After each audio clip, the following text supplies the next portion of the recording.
And there is the signal. So welcome, everyone. Thank you for joining our Viniyoga Professional Education Training Call.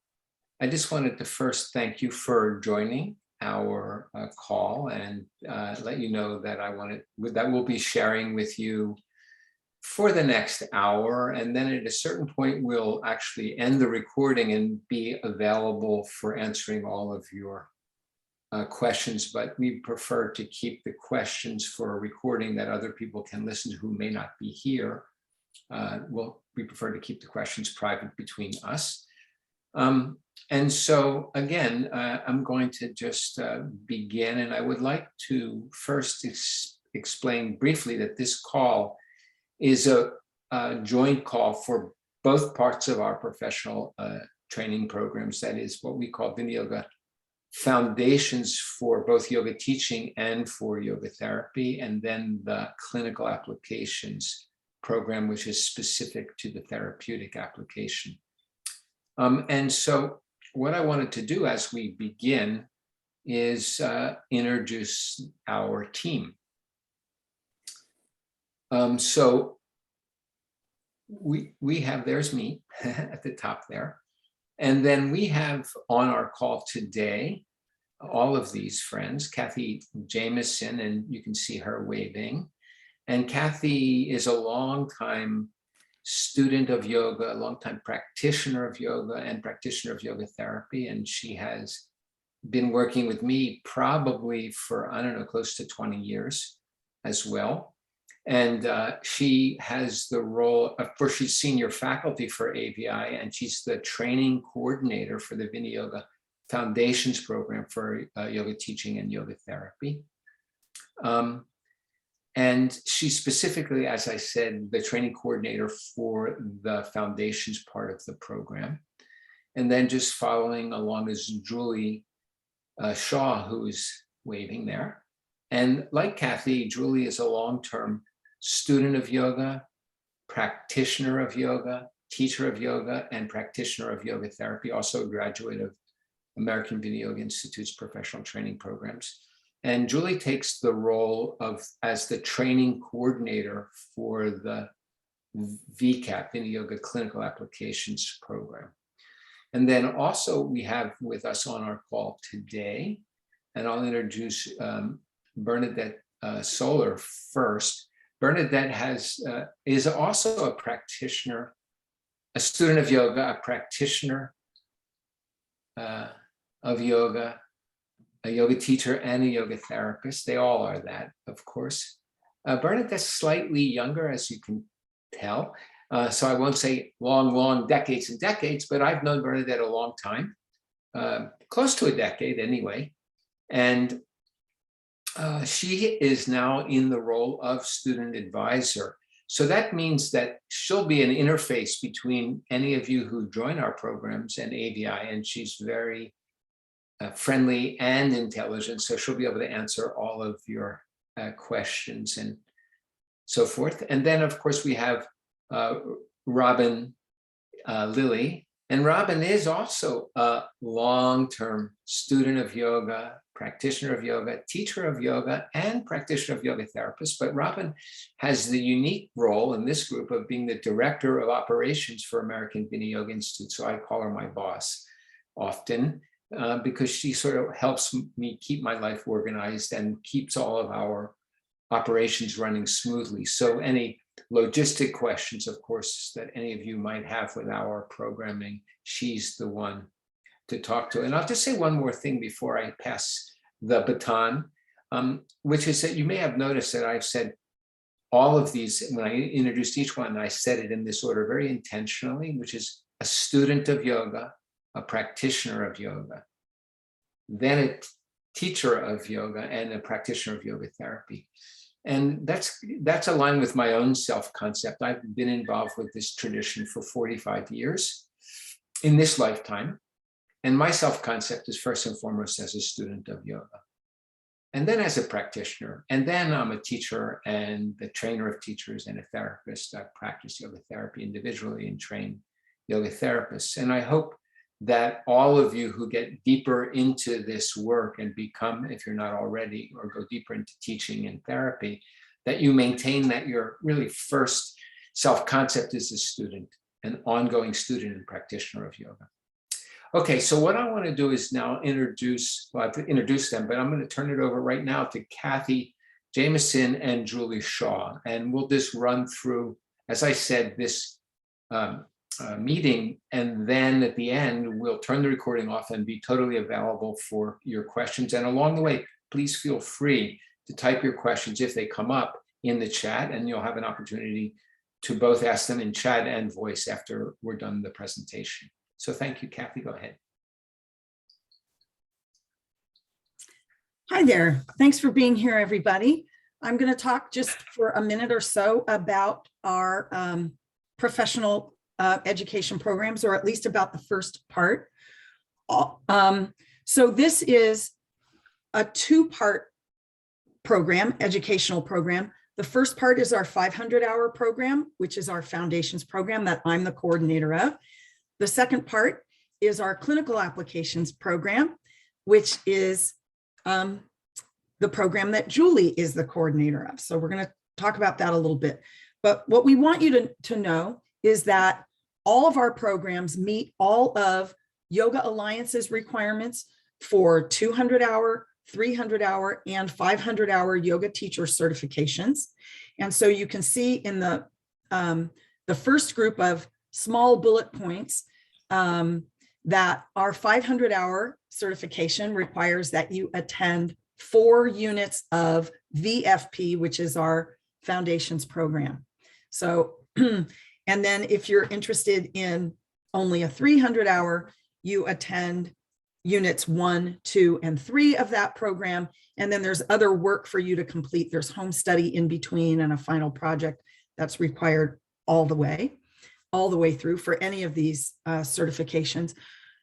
We also can give a 200-hour certification. We don't do that often. We don't have too many students who come to us for that.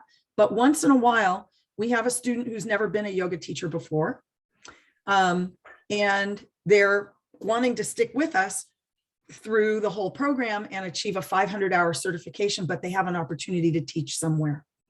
And so after the first 2 sessions and completion of home study and a final project, they can get a 200-hour certification and begin to teach if that's required for wherever it is that they have an opportunity to teach.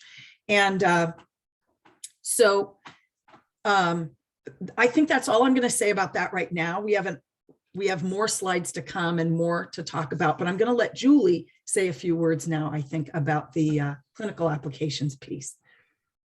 Thank you, Kathy. Moving from VFP, the Foundations Program, moving on from that is the Clinical Applications Program. So if you see the second big bullet point, we talk about the fact that this is a 1,000-hour program, and it meets the International Association of Yoga Therapies certification requirements and accreditation requirements. So from the Viniyoga, American Viniyoga Institute point of view, you need part 1, which is to complete the 500-hour VFP program. And then you move into part 2, which is the Viniyoga Clinical Applications Program we lovingly call VCAP. So both of the programs are what we now in our new world call multimodal programs. And both programs have 4 large sessions.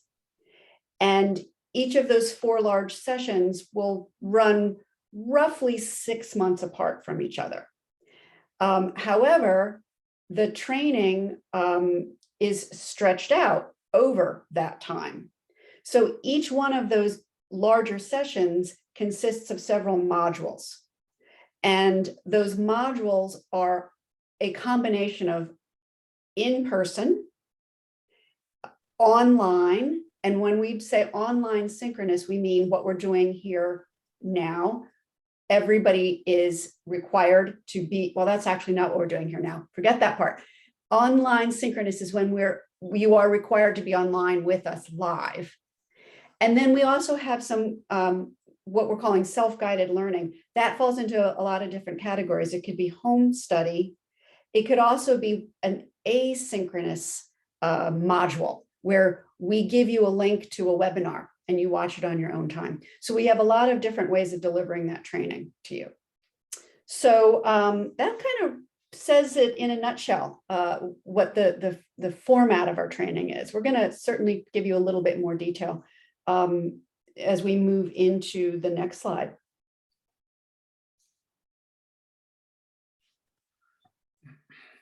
Kathy's going to take So everyone on our team is a graduate of both portions of the Viniyoga professional training. So everyone on our faculty and training staff are AVI 500-hour certified Viniyoga teachers. All of us are Yoga Alliance registered at the 500-hour level.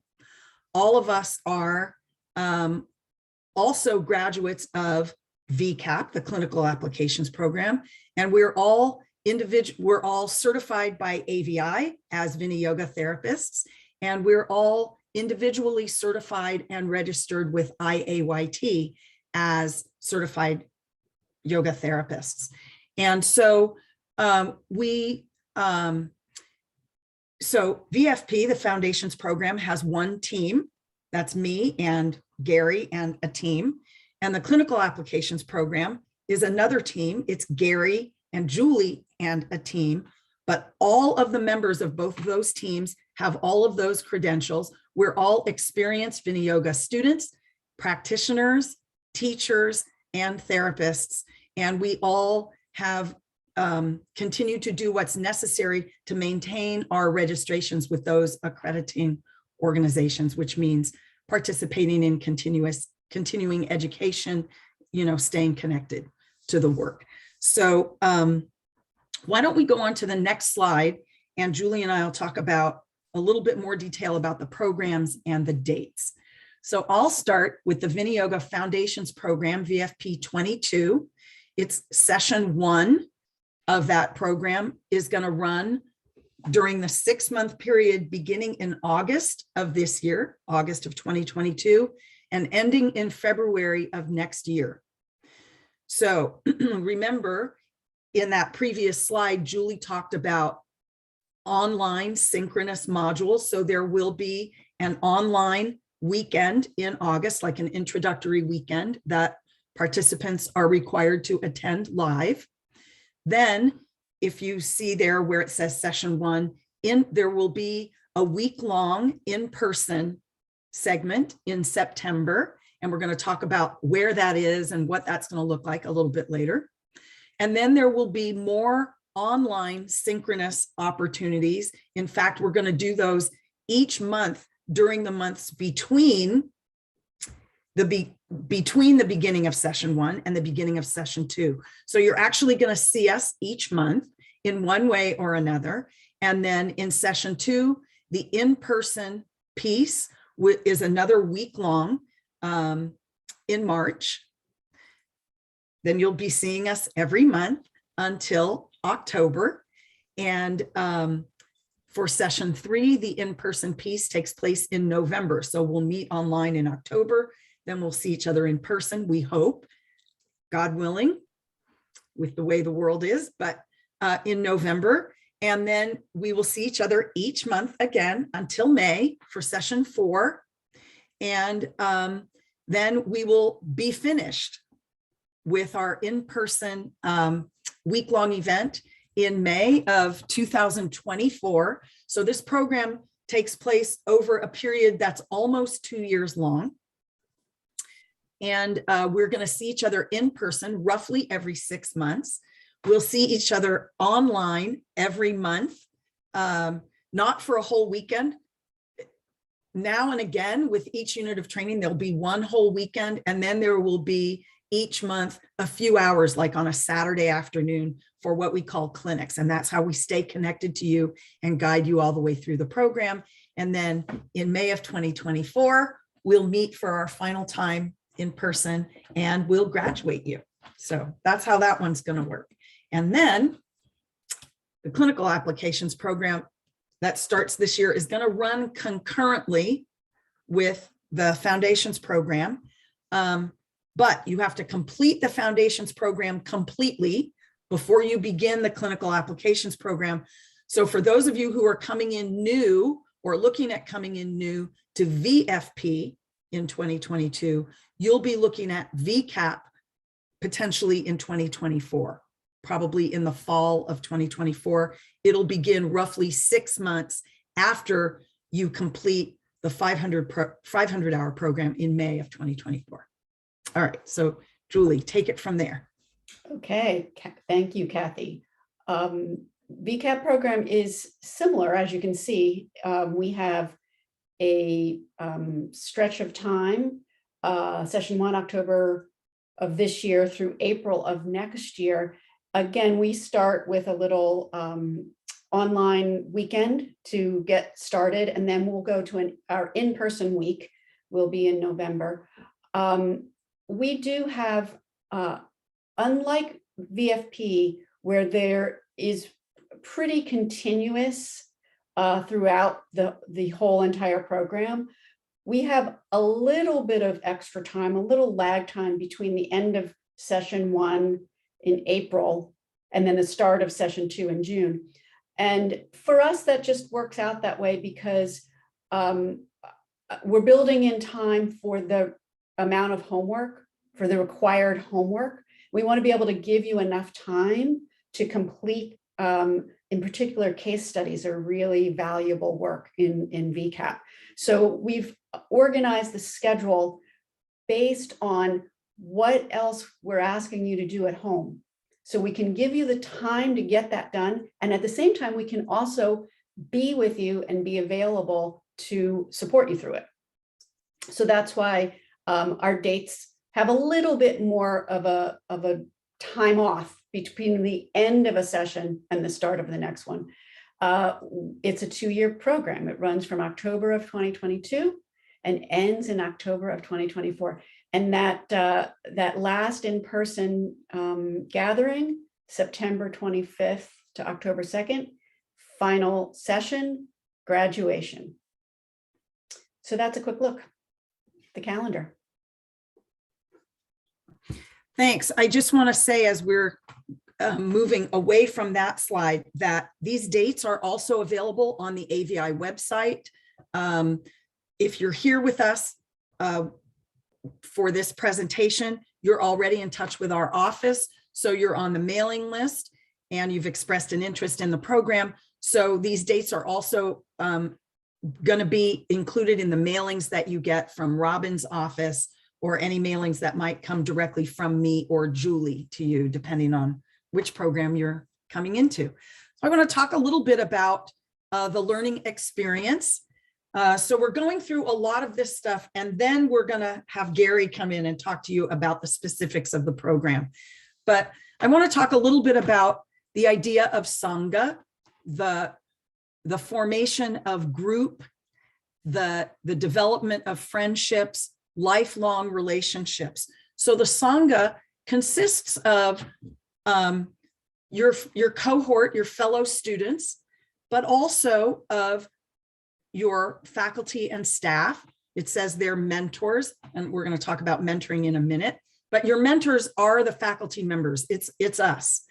So we're with you all the time, all the way through. You'll see your mentors in my program every month, from the time we begin in August of 2022 till the time we finish in May of 2024. You'll see us at least once a month. And we'll see each other together, we hope, in person for a week each time. When we're together, the faculty and staff and the students are really together all day. From the time that our training day starts early in the morning, through meals and everything, we take our meals together. So there's a great opportunity to get to know each other really well. You have a wonderful opportunity to get to know your mentor really well, to get to know your fellow students, to share a lot about your experience, And I'm going to say this about my experience. I originally came into an AVI training program 20 years ago, as Gary said. I was already a student of Viniyoga and a practitioner of Viniyoga before I came into the training program, but about 20 years ago. And I made friends in that program that are among my dearest and closest friends today because we went through this unique experience together. And the other thing that I want to say about the Sangha is that your cohort, your fellow students help to support your learning. And you'll see that as we work our way through the program. They become important resources for you in between training sessions and after you've completed the program, especially because you'll find that we speak a very particular language around yoga. And so your Sangha, your cohort of students, the friends that you make will become very valuable members of your support staff as you continue to practice and go on to teach or to become a therapist. And over time, you will probably end up meeting many, many, many others who are in the much larger Sangha of AVI graduates. And over time, we've become a really lovely kind of extended family that's nationwide and in fact around the world, and really wonderful support for each other in our teaching and in our work as therapists. So the Sangha is really an important aspect of what happens in an AVI program. And then I think I'm going to ask Julie to kind of talk about the typical training day. The training day is more, especially in the VFP program, is more or less the same, whether we're online or whether we're in person. So Julie, why don't you talk about that a little bit, if you would? Sure. So you can see we have a little sample schedule here, and this is very, very typical of our training day. It's a good template for both programs. We like to begin with early morning practice, and that practice is specifically there to illustrate and provide for you an experience of the material that you learned most of the time the day before, or maybe a few days earlier. But we mostly like to follow up content that we've learned and worked with the next day by reinforcing it. Viniyoga loves repetition. We learn so well through repetition. So early morning practice, and then we have breakfast, whether you're online or not, which leads me to a topic which I'll get to at the very end. After our breakfast, we start out with Sutra Chanting, which is everybody's favorite way to start the morning. And we do about 15 minutes of chanting, learning sutras, learning to chant sutras. Then Gary will lecture and offer a practice to illustrate that lecture. So content and practice, content and practice. That's key for us. A little lunch, and we like to build in a little extra break time over lunch. And then an afternoon module, which may consist of another lecture followed by a practice. But in a lot of cases, it consists of some kind of group process, some kind of experiential exercise where you get the opportunity to practice what's being taught to you. And there's a variety of different types of processes that we do, particularly between the two programs. And then dinner. Now, just a word, that looks like an in-person schedule. And it's the same when we're online, but just a word about that, it's time zones. So time zones are a reality. And we have some very dedicated students from other countries who, bless them, are up at late hours or very early hours to be on the training. And it's one of those things that we just all as a group come together in mutual patience and understand our time zones are what they are. So you'll probably have a kind of funny meal schedule unless you are, like right in the middle of the country. Those folks might have a sort of normal meal schedule. But that's just kind of the way it is with our training, and we do the best that we can. And as I say, just mutual patience with that. We're going to look a little bit further at the classroom experience, I think, on the next slide. But before we do, can I sorry. jump in and just say, because you mentioned the time zone differential. And so all of our programs are scheduled to happen in Pacific time. And that seems to be when we have students from around the world and we're online together. Pacific time seems to be the time zone that makes the most sense for everybody to be able to find a way to be online with us one way or another. So the day typically starts at 6:30 a.m. Pacific time and ends at about 6 o'clock in the evening Pacific time. So that would be, and then all of those activities happen between that 12-hour spread. So that's that. All right. So Julie, why don't you? Excuse me, and that's clearly in relationship to the in-person schedule and as well the modules where it's online, but we're there all day. There are other modules that are shorter that aren't like that, obviously. Right.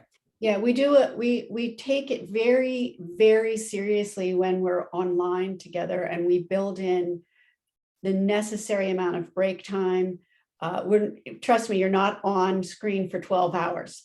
We are very careful about building in the breaks that we all need from the screen. So the classroom experience, online and in person, includes a few components. First of all, we have student manuals for every session of the program. So for VFP and for VCAP, you get a manual for each individual session. So you end up with an extraordinary library of documented work that you and content that you can keep. I use my manuals all the time. So this is a place where this content is all gathered for you. Kathy, did you have something to say about it? Okay. So the student manual is very important. And then along the way, there will always inevitably be some extra handouts here and there. And we like to provide places that you can insert them logically in your manual. So you're provided with a lot of documentation. You can have it either, you can print it out and have an old-fashioned hard copy, or you can work with it online as an electronic copy.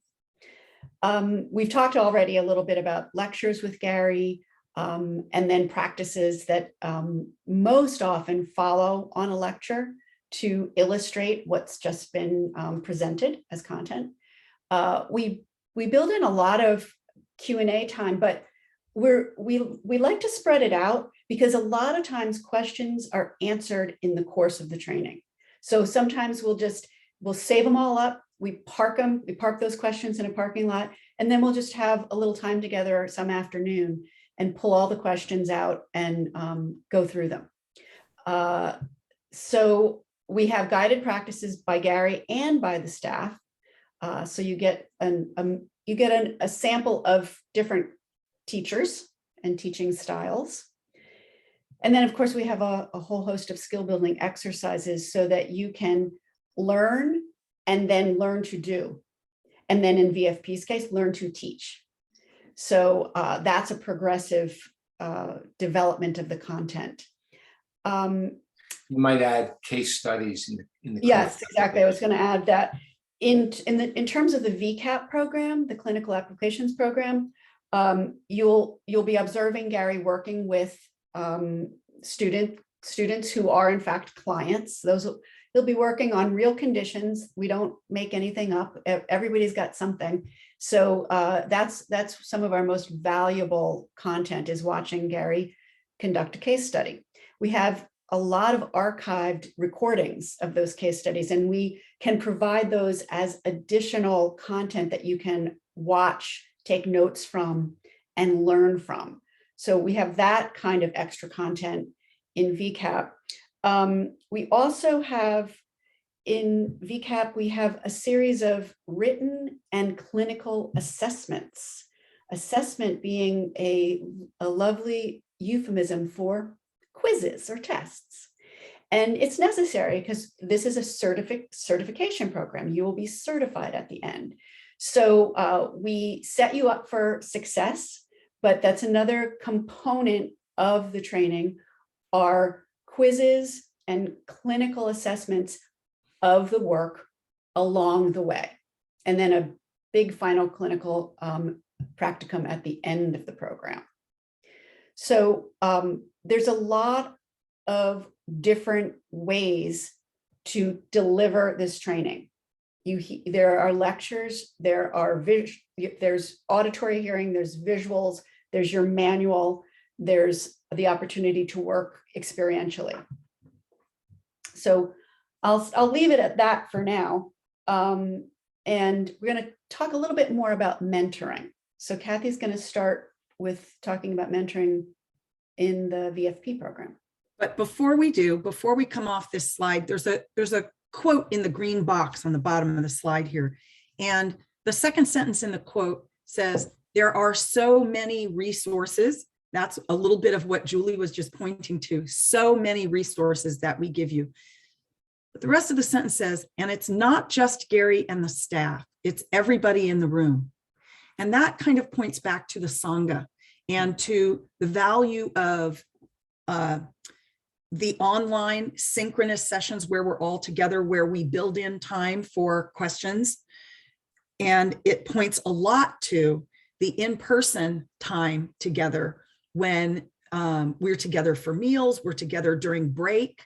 You know, you can always opt to go off and have quiet time, but the Sangha, the presence of the students and the staff together and your fellow students together really, really contributes to the learning. And I don't know really how to express that except to tell you that you will experience it, and you'll begin to experience it almost right away in the program, how important that is. So let's move on. We'll talk about the classroom experience a little bit, or the mentoring program. There we are. Aha. So first bullet point, each AVI student is mentored by a senior faculty member from their program.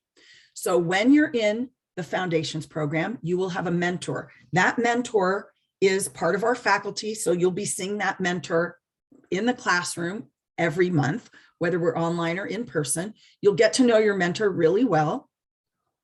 And that mentor will follow you all the way through the program, from the first unit of VFP until you graduate with your 500 hours. And so you'll get to know that staff mentor because you'll have individual meetings with your mentor. There will be group activities with your mentor and all the other people all the other fellow students that are being mentored by that same mentor. The individual guidance will be for your personal practice, to guide you through the home study, which there's plenty of. I don't want to diminish that aspect of the program. This is a pretty academic program, so you will be working a little bit, not a ton, but a little bit every week, all the way through from beginning to end. And your mentor will also, as you begin teaching Viniyoga, be there to give you all kinds of ideas about teaching, about yourself as a teacher, about what you're teaching, and like that. Our goal as your mentors is to help you become the most effective and skilled practitioners so that you can really serve yourself with your practice, and to become the most effective and skilled teachers of Viniyoga that you can be. And we're really dedicated to that. And we want you to be fully prepared to teach if that's your goal. And we have a lot of things built into the program to help you prepare to teach, including little snippets of teaching practicum, where you get to teach the students in your mentor group in sessions 2, 3, and 4 of our program. And then in addition to being a skilled and effective practitioner and teacher, we want to, for those of you who are interested in continuing on for therapist education into our VCAP program, we want you to be really fully prepared and feel ready to move on to that program.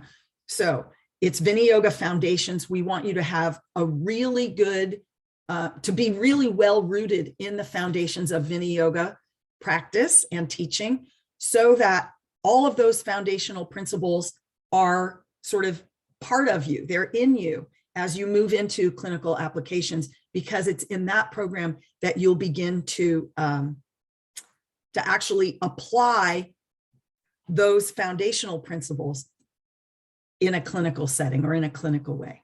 So I kind of covered it all throughout the program. You'll meet with your mentor privately and in small groups to review and integrate all the material that's being presented. And as Julie mentioned a little bit earlier, in Viniyoga, we love repetition. So we present material and then we review it, and we give you opportunities to begin to integrate that material all the time, to engage in skill building, like teaching skills. In the clinical applications program, the skill building has to do with clinical skills. I'm going to let Julie talk in a minute about those a little bit. And then to get guidance on your personal practice, to review your home study, to answer your questions about practice, about teaching, et cetera, et cetera. What I'd like to do here is kind of invite Bernadette, she's here with us on the call, our student services advisor, to see if she has anything to say specifically about the value of the Sangha, the organization of the training day, or the mentoring experience, those 3 components that we've talked about so far. So you have both done a really wonderful job of covering so much of that. But the Sangha, really the last thing you touched on is so valuable. But going back to that quote of that, like, when there's so much content delivered throughout the day, and then we have meals together and there's little breaks, and it's really time for water cooler talk, I'll call it. And it is a time where you really, really get to know your mentors and can just explore and discuss your experience with your peers. And as has been mentioned, there's people from really all over the country, and usually a lot of international students in every group as well. So people coming from a lot of different backgrounds that can share their experience.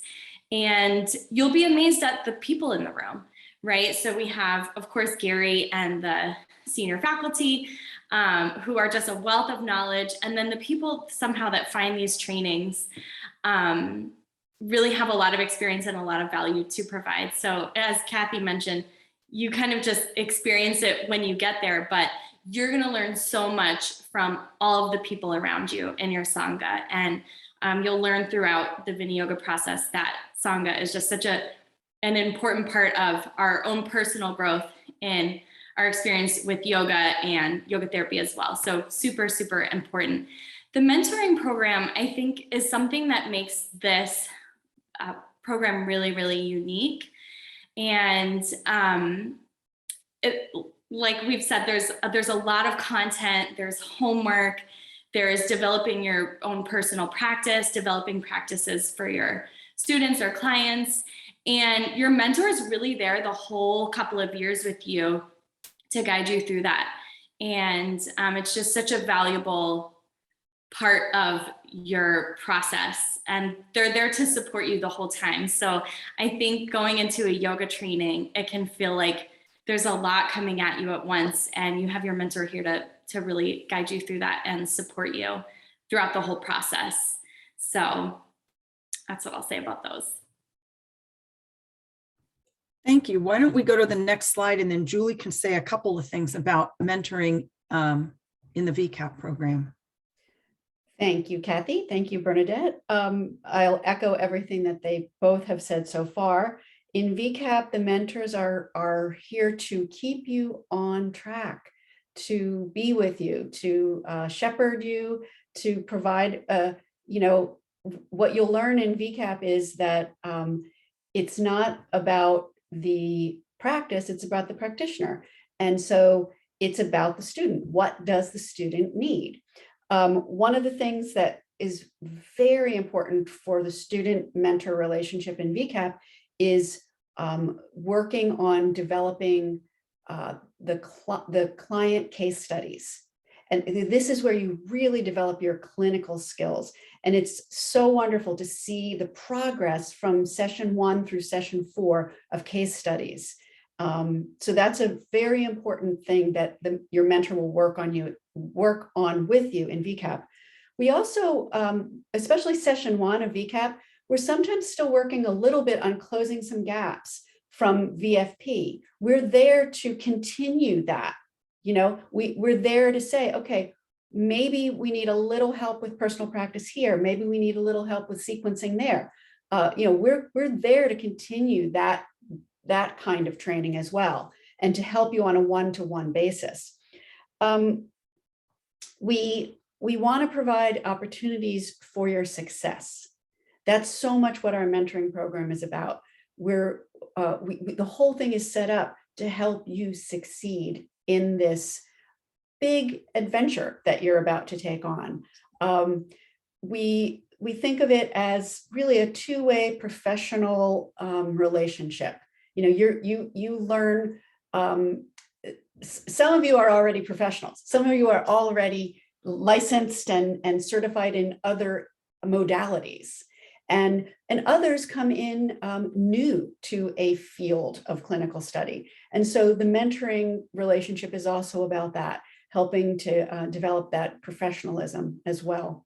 One of our graduates here on this slide mentions this factor of interest in professional development. It's a very important part because we are here to help shepherd you into the profession of yoga therapy, to help you understand what that is, to introduce you to the International Association of Yoga Therapists, and to be with you so that by the time you graduate, we're colleagues,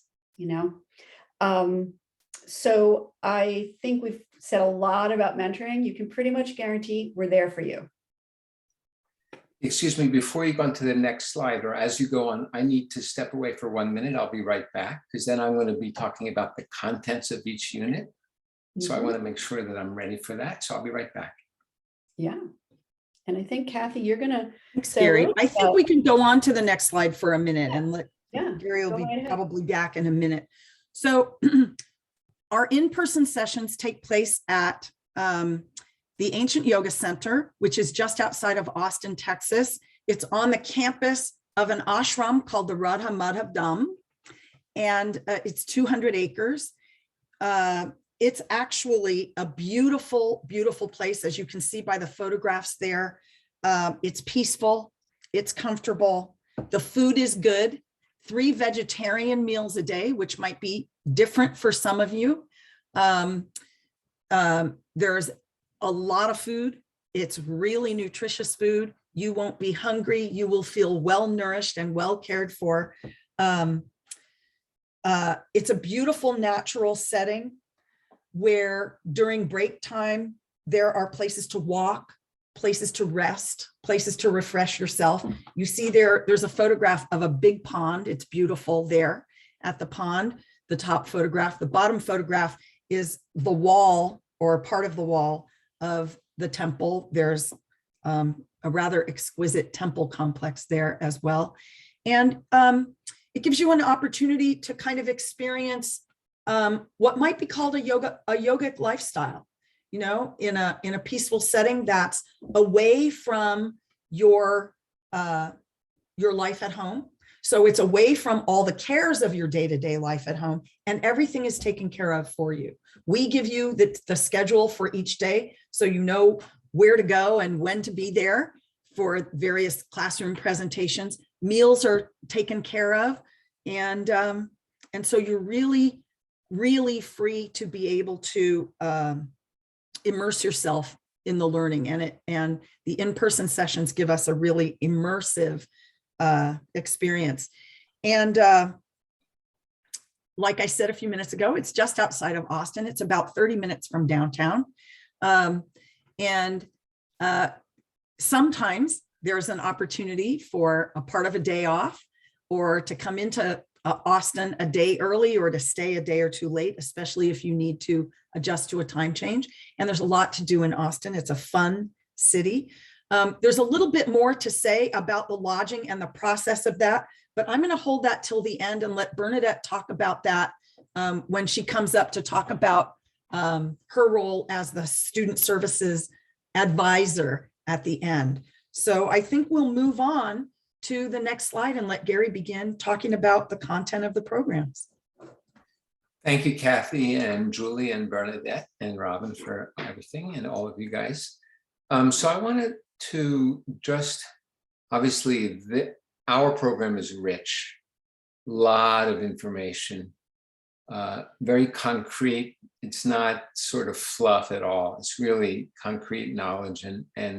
So I just want to give you an overview of what it is that we actually do. And I've already mentioned, described Kathy. This is the last or current faculty right now. And I've been doing these teachings since the professional training since the mid 1980s, even early 1980s. So there's always an ongoing group, but actually the longest term teacher for ABI and student of mine is actually Uris, who's right below Kathy, Uris Inberg, and then Martha. And these are also extraordinary people. Like Martha is like a PhD biochemist. I mean, we have an extraordinary faculty, and we have an extraordinary student body. I learned so much from the people enrolled in our programs. They're doctors and business people, and they're just a lot of extraordinary people. So anyway, that's our current faculty for VFP. There's so much detail that I'm not going to be able to cover it all in a short time that we want to try to end on time. But I will say that one general principle of Viniyoga teaching, which is actually makes common sense when you think about it, but unfortunately isn't the way most traditions present their work. It's never about the practices. The practices, all of them, asana, pranayama, chanting, meditation, they're tools to serve practitioners. So they're really not about the practices, they're about the practitioner. And from that perspective, in our first unit, we unpack the principles and practices of asana from a Viniyoga perspective. And remember, since they're not about the postures, but they're about the practitioners, we also instruct you guys in the art and science of observation, reading the body, reading the bodies of your own body and reading the bodies of your students, so that you can adapt, select appropriate postures and adapt them appropriately so they meet the needs and interests of yourself or the people you're working with. So in our first unit of training, there are a lot of principles about reading the body, and then principles of breath and movement, and sequencing, and how to adapt postures and so forth that we go over in detail. And along the way, we also emphasize helping you develop with your mentors and me a personalized Viniyoga asana practice.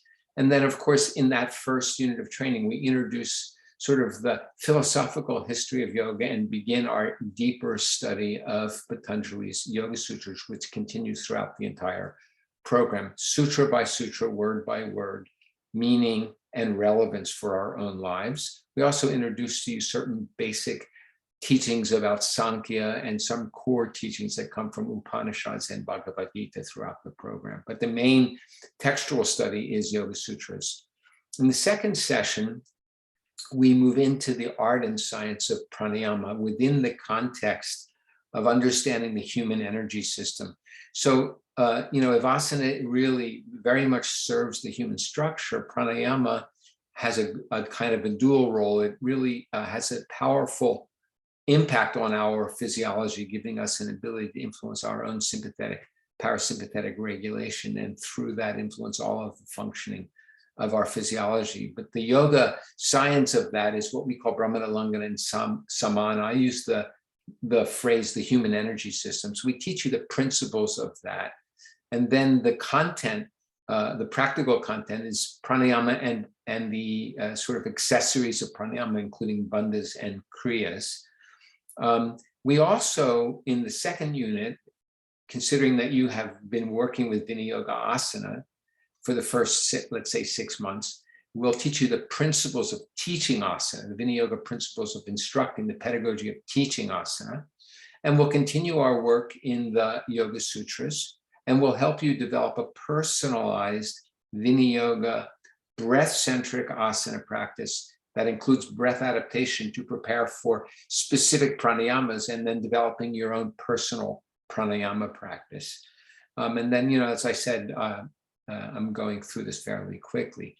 In the third unit of training, that core content, if the core content, besides the philosophy and Yoga Sutras and the chanting of the Yoga Sutras runs through the whole program, the core content in the first unit is art and science of observation and asana. In the second unit, the relationship between asana and pranayama, and then pranayama, bandhas, and kriyas, and of course your own personal practice. The core content in the third session is introducing the use of sound, chanting and mantra, and every tradition in the world, whether it's Judeo-Christian, Islamic, Buddhist, Hindu, all of the traditions of the world use chanting, work with sound, and there's a power of sound that's non-sectarian, and there's a yoga science of sound. A lot of the chants we do will be in Sanskrit, just because that's this lineage, but we also teach ways of using English and Latin and Hebrew and Greek, whatever, Italian even, languages you want to chant. So we really give you the principles of understanding how to use chanting in personal practice and its power, mantra, and then we do the introduction to that deep science of meditation. So that's the core content. And then, like we did in the second unit, teaching the principles that we taught you in the first on asana, we'll teach you the principles of teaching pranayama to your students in group and individual classes. We'll continue our work with Patanjali and yoga philosophy, and then help you as individuals develop a personal practice that integrates asana, pranayama, chanting, and meditation. That bullet point there doesn't say chanting, but it will include chanting as well. If you're interested, I mean, if you're not interested, you don't have to use chanting. Of course, it's optional, but you could be chanting something in English. It doesn't have to be in any language you don't feel comfortable with chanting. And then the fourth session of our Foundations program, the core content that I'm introducing is around the art and science of tantric yoga and what that really means, and rely on some of the symbol systems, or unpack some of the classical tantric symbol systems and practices, such as chakras and nyasa and sankalpa. That's beyond the scope of what I'll introduce now. We'll go deeper into meditation as well. The teaching methodology will be about integrating how to integrate chanting and meditation into your teaching. We'll also do some advanced teaching skills, which means reviewing several topics in terms of how to deliver teaching, but also teaching special populations, the distinction along the way between teaching group classes, demographic specific group classes, morning versus evening group classes, teaching individuals versus teaching groups. That will come out in the third and fourth sessions. And then, of course, we'll help you go deeper into creating this says the same asana, pranayama, and meditation, but it really means bringing some of the tantric work into your personal practice. So that those last two bullet points in 3 and 4 three should include chanting, and 4 should include kind of the tantric practices that we taught you in that fourth unit. So that covers, in a quick way, the content. There's more detail on our website, of course. And then moving into the Clinical Applications Program, our faculty is different, as you can see. You know, Margie's been with us for a very, very long time, Kenneth as well, and Martha you see appearing again. And again, extraordinary individuals. Well, I won't spend time on them now. But everybody that is part of our faculty has a full lives and careers and skill sets and are deeply dedicated to the study and practice of this work. So the Clinical Applications Program also has 4 units, and we follow a simple structure, kind of moving from gross to subtle. And so the first structure, program is really focused on the structural aspects of yoga therapy. You know that there's been a reductionism in general in the West, of not only in the West these days, by the way, of yoga to asana and asana to structure. And of course, there's much more even to asana than structure. But the first part of our yoga therapy program, we look deeply at what it means to maintain, how we can help our bodies grow in a balanced way structurally, and then how we can maintain integrity in our structure, stability, range of motion, symmetry, alignment, functional movement patterns, etc. So we're going to unpack that whole concept of structural integrity, and then look at common structural problems that most of your clients are likely to suffer from, although we also will go into more rare and serious structural problems in the therapy in that unit. And we'll introduce you to the principles of really the difference between being a teacher with a yoga student and being a therapist with a client, a yoga therapy client. So to help to develop therapy, the skills of a therapist and the clinical process of yoga therapy, which is different than the process of teaching yoga. And of course, along the way, we'll introduce other ideas about running a therapeutic business, including professional skills, ethical considerations, but more importantly, how to develop a yoga therapy intervention for your clients. But just like in the Foundations Program, our starting point will be to help you develop a therapeutic Viniyoga intervention for your own structural needs. In our second unit, and I'm moving quickly, I know, thank you for being okay with that. I hope you're okay with that. I'm going to introduce the idea of physiological health and well-being, both from a Vedic perspective, and this is where we begin to introduce more Ayurveda, the paradigms of Ayurveda, the models of Ayurveda. We're not training you to be Ayurvedic physicians, certainly, but to learn the language that an Ayurvedic physician would use and to use those models to help you in your own work as a yoga therapist. And then we'll also look at Western perspectives of health and disease, so that we land in a context of understanding yoga therapy in a way that you can relate to your clients and their healthcare providers and medical providers, et cetera. And then we'll talk about, and I didn't mention it, but I talked about reading the body in the Foundations Program. We'll be able to help you learn in the first unit of training how to assess a client's structural needs and condition. And in the physiological unit, the second unit, we'll talk about assessing someone's physiological health and well-being and what their needs are. Secondary topics, so then how to build interventions for we follow side of kind of the organ system. So how if somebody is diagnosed with ulcerative colitis or emphysema or high blood pressure, or diabetes, we'll follow the physiological systems and give you teachings about how you can develop therapeutic interventions to support the individual, manage the symptoms that arise in relation to these diagnoses, and even in a positive way, support their health and well-being as they work with their healthcare providers therapeutically with those diagnoses. And also therapeutic groups for arthritis foundation or breast cancer survivors. Will go into the whole art and science of developing, which is good for your business, by the way, therapeutic groups. We'll continue a little bit with our work with Yoga Sutras and how to understand sort of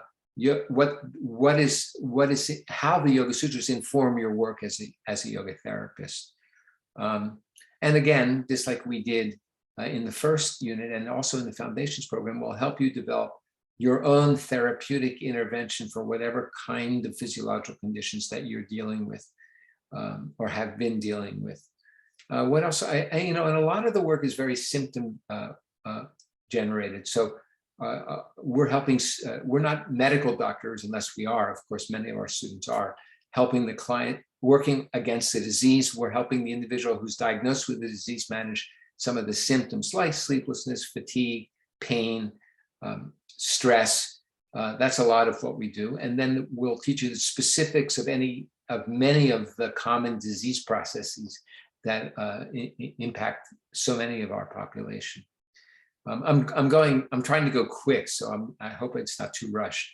In our third unit, we look at mental health and well-being. So the mind, emotions, that means our feelings, our thoughts and distorted self-concept, our narrative about ourselves and the world around us, our troubling emotional states that many of us have, and our dysfunctional and even addictive behavior. So we continued going deeper into Ayurveda.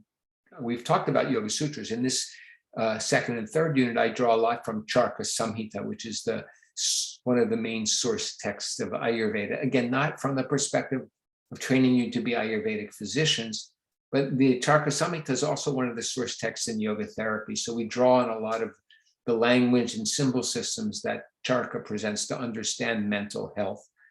We do an assessment, help you learn how to assess a client's emotional conditions, and then develop therapeutic interventions. And the sort of the paradigm is the spectrum of anxiety to depression. So we go in detail into that. We look at some other clinical diagnoses in mental health. We also, all the way, we help you as a student understand where the role of yoga therapy, the limit of the role of yoga therapy, and how to refer clients to licensed healthcare providers, including mental health care providers. We'll spend some time with some of the more serious physiological conditions that overlap into emotion, like pain, like cancer, and addiction is different, of course. We'll continue with the business and ethical and legal issues of practicing yoga therapy. And as I've been saying, in that unit, we also spend a good deal of time helping, not a good deal, not a high percentage, but we spend adequate time to help you develop a therapeutic intervention for your own mental health and well-being. And in our last unit, I introduced certain particular topics like aging. It's not gerontology. I even introduced to you the topic of preparation for end of life, not hospice work. I mean, we teach you all along the way the kinds of skills that you'll need to help an elder who's dealing with the physiological, psycho-emotional, and even structural issues of aging. But preparation for end of life is more meditation and helping you. It's important to get this grounded in yourself, but then helping your clients resolve their karmas and approach end of life with a positive attitude rather than resentment and fear.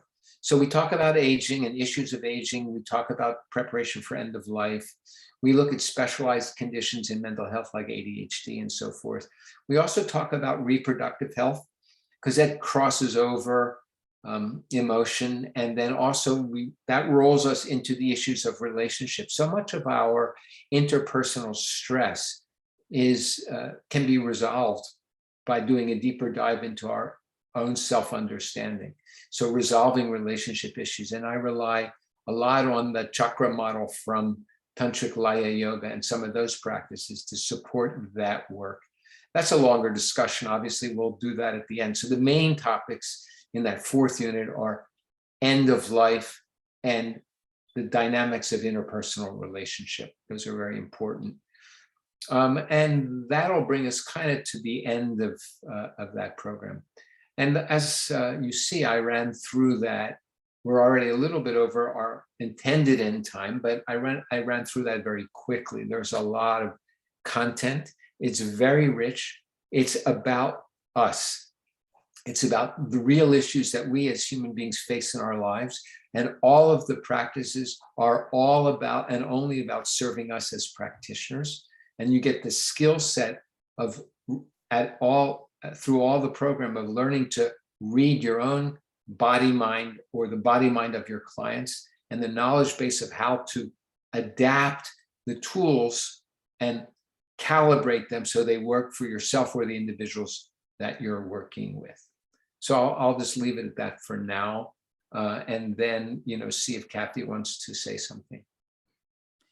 I just have one little thing to say, and that's to answer the question that's in the header on this slide. Will you be ready? And I think Julie actually said it earlier, that we are your mentors in these programs, are dedicated to your professional development, whether it's at the level of a yoga teacher, a Viniyoga teacher, or the level of a yoga therapist, a Viniyoga therapist. We're dedicated to your professional development, and we will be with you to guide you all the way, and to help you feel ready, to help you be ready to teach. And that's really all I have to say about that. I think, Gary, I'd like to invite you to maybe offer a short 5 to 8 minute experience of what Viniyoga might be for them. Sure. I mean, I was wondering if we would have time, but if you guys are okay, we'll just do something very brief, just to kind of orient you into how we begin. And this is core, whether you're a beginner or whether you're a seasoned practitioner, actually. And it has to do with mastering attention and then directing attention to the breath. So, and then through the breath to the spine. So this will just be 5 minutes, if you're okay with that. So just come to a comfortable seated posture if you're willing to.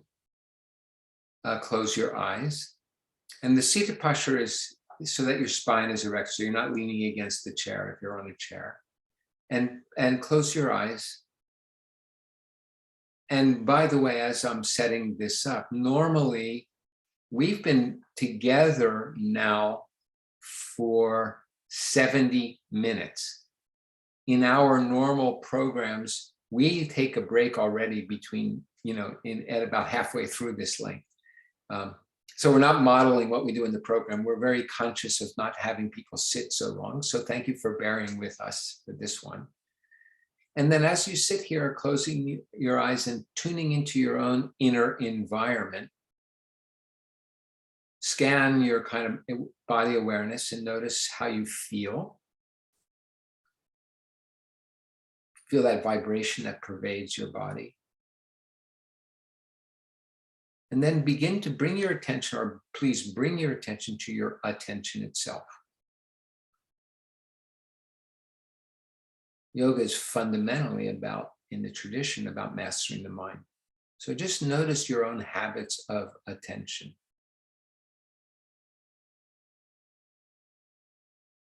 Our 70 minutes talk may have left you dull and sleepy. That we would call tamoguna in Sanskrit. Or you may be slightly agitated or distracted because we've been sitting so long, or the information or maybe challenged you or something. That we would call rajoguna. But despite that fluctuation between sort of dullness, sleepiness, spaced out, and distracted, there are states of alert, mindful, present awareness. That's called the sattvic state, or sattvaguna. So for a moment now, just come into that state of alert, mindful, present awareness.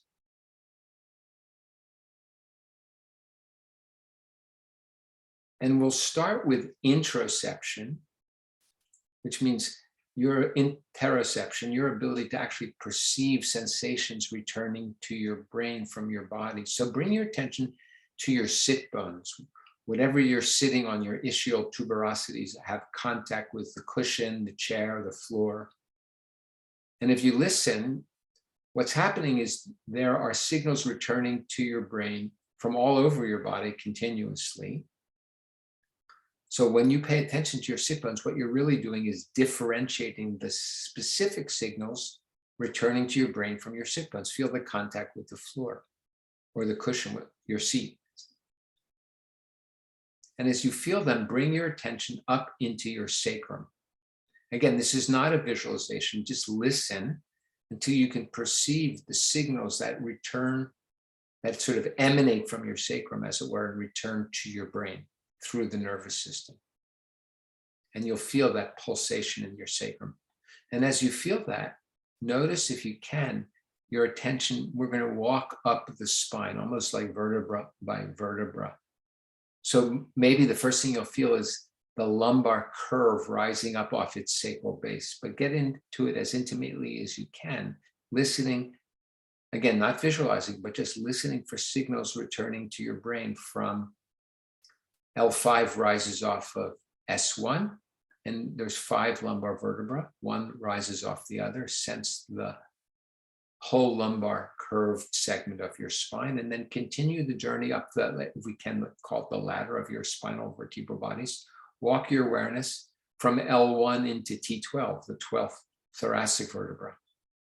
And just as intimately as you can, try to feel the signals returning to your brain from your thoracic vertebral bodies.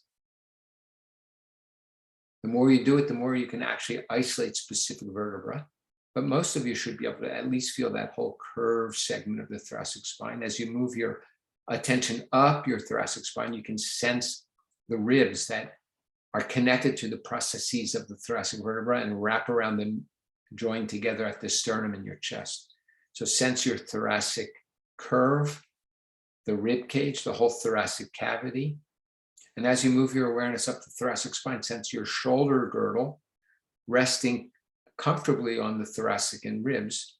So shoulder girdle and attached arms. A lot of us are holding our shoulders up. Just relax deeply your shoulder girdle and let the shoulders and attached arms rest on your thoracic and rib. And then try to attune to the smaller cervical vertebral bodies. C7 rises off of T1, and walk your attention, if you can, up the thoracic curve to your brainstem. That's like the atlas axis where the top of the spine meets the skull. And then shift your attention to the tip of your nose and feel the fact of the breath. And I'm going to guide you in the kind of Viniyoga default principles of the biomechanics of inhale and exhale. Default, we change it for different purposes. So first, just notice the breath coming in and out of your body naturally. If you understand ujjayi, which is that partial constriction of your vocal cords, just make a gentle ujjayi so that it's so soft you can barely hear it. And your job, as I describe the breathing, is to apply the biomechanics that I guide you in while you progressively lengthen inhale and exhale. So as you're inhaling, expand your chest horizontally. A lot of you have been trained to initiate your inhale in your navel. So I'm challenging you to do something different. So let me start with exhale for now. As you exhale, tighten your belly, almost like you're hugging your spine. Bring your navel towards your spine. And then when you inhale, don't let your belly loose first. Expand your chest. Maybe halfway into the inhale, as your ribs expand, begin to relax your belly so the navel goes back out. So exhaling, tighten the belly. And I'm going to give you more detail now, but we'll begin with this next inhale. The belly's firm. Inhale, expand your ribs horizontally. And as your ribs expand horizontally, feel the rib cage lift vertically away from your pelvis. Towards the end of the inhale, relax the belly. We'll go a little further. As you exhale, bring the belly in towards the spine, contracting the abdominal rectus and then transverse and obliques a little bit. As you inhale and expand the chest and feel the ribs lift the sternum away from your navel. And if you lift your sternum away from your navel, you'll feel that thoracic segment of your spine flattening. As you exhale, let me give you more detail about exhale. Tighten your belly from the pubic bone to the navel. Contract the muscles from the pubic bone to the navel, from the navel then to the solar plexus. So at the end of the exhale, your belly is firm, pubic bone to navel to solar plexus. Keep the belly firm as you inhale, expand the chest. About halfway into the inhale, relax the abdominal contractions in the reverse order. Relax solar plexus to navel to pubic bone. Again, as you exhale, tighten pubic bone to navel, navel to solar plexus. So at the end of the exhale, the whole belly is firm. Then as you inhale, expand the chest. Feel the ribs lifting, feel like you're getting taller, but then relax your abdomen from the solar plexus to the navel to the pubic bone. I'm going to give you one last bit of biomechanical detail. As you exhale and tighten your belly, feel the pubic bone lift slightly and the sit bones press more firmly in the seat. And you know what that does? It slightly flattens your lumbar curve. keeping the belly firm as you inhale and lift the sternum away from the navel, expanding the ribcage, you're slightly flattening the thoracic curve. So as you exhale, you're pulling that lumbar spine closer towards that central axis. As you inhale and lift the sternum, you're moving that thoracic curve closer to that central axis. It moves forward.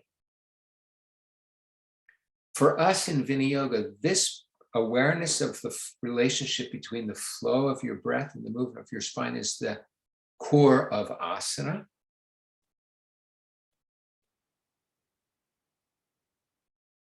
Asana is the breath moving the spine, or not just literally the breath, but the breath and the primary and secondary, and then tertiary respiratory musculature.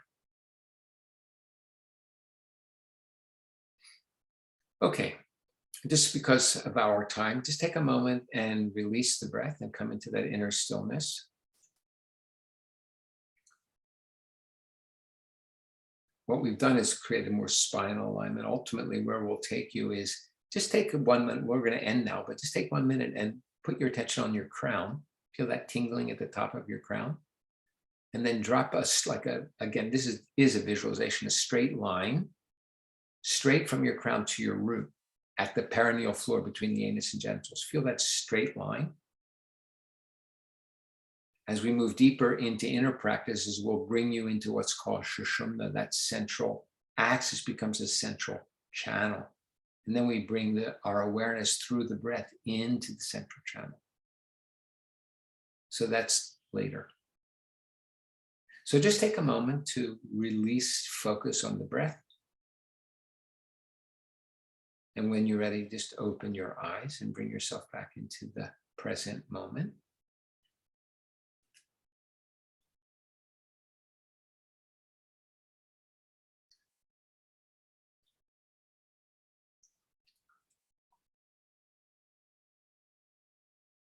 So is Bernadette, are you taking it now? Or? Sure. Thank you so much, Gary, for that wonderful experience. So I hope you guys all enjoyed that. So we just want to thank you all for joining us today and for your interest in Viniyoga. And so again, my name is Bernadette. I'm the student advisor. If you guys have any questions, please feel free to email me here. And I'll put my email in the chat too. It's studentadvisor@viniyoga.com. And let's see. Okay, so your first step, if you're interested in joining the program, is to go to viniyoga.com/train, which Robin put in the chat, and there you'll find how to apply and stuff like that. After you apply and are accepted, your next step will be to register. At the time that you register, you'll also have a separate link to book your lodging for the Ancient Yoga Center. So that will be sort of a two-part process in one.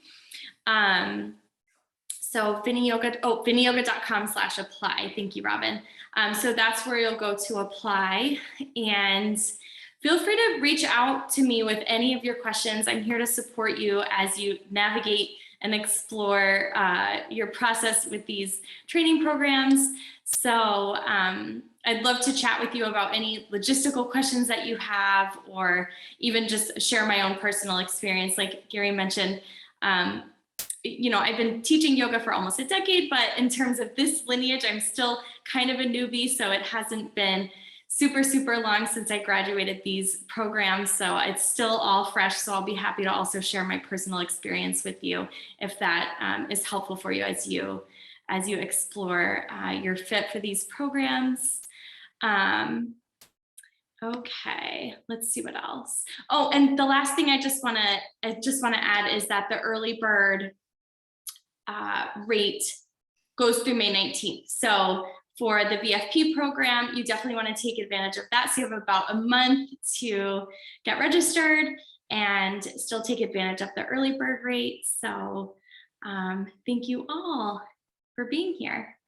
Thank you, Bernadette. I do want to say one last thing, which is obviously we're very alert as a staff to the changing condition of health on the planet. So what we've described to you is obviously tentative. I haven't left my home except for walks in 2 years.